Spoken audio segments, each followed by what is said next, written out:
অন্যায় ছাড়া বাবা মা বদদোয়া দিলে কবুল হবে কিনা। আমাদের অনেক বাবা মা এমন রয়েছে যারা সন্তানকে বদদোয়া দিয়ে থাকে, সন্তানের অন্যায় না থাকলেও বদদোয়া দিয়ে থাকে। বাবা মার সব বদদোয়া কিন্তু কবুল হবে না, কেননা আল্লাহ পাক রব্বুল আলামিন কখনো কারো প্রতি জুলুম করেন না।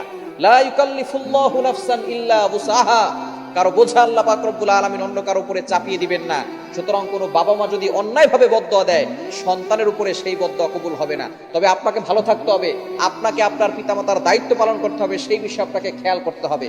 দুঃখজনক হলেও সত্য, এখনকার যুগের বাবা মারা কেমন যেন সন্তানকে অনেক বেশি বদদোয়া দিয়ে থাকে। খবরদার, এটা করবেন না।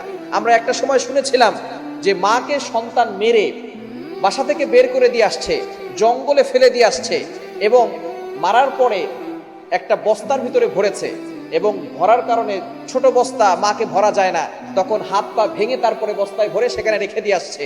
তখন মেঘে বজ্রপাত হচ্ছে, বৃষ্টি হবে হবে ভাব, তুফান শুরু হয়ে গেছে।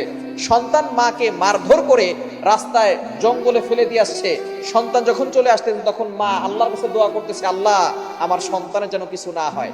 এমন মাও ছিল, আমরা এটা আগে শুনেছি, এমন মা যেই মা সন্তান মারার পরেও মায়ের জন্য দোয়া করতেছে। আর এখনকার যুগের মা বাবারা এমন হয়েছে, সন্তান ভালো কাজ করলেও মা বাবারা বদদোয়া দিয়ে থাকে। এজন্য বাবা মার সব বদদোয়া আল্লাহ তাআলা কবুল করবে না। এ বিষয়ে আমরা সব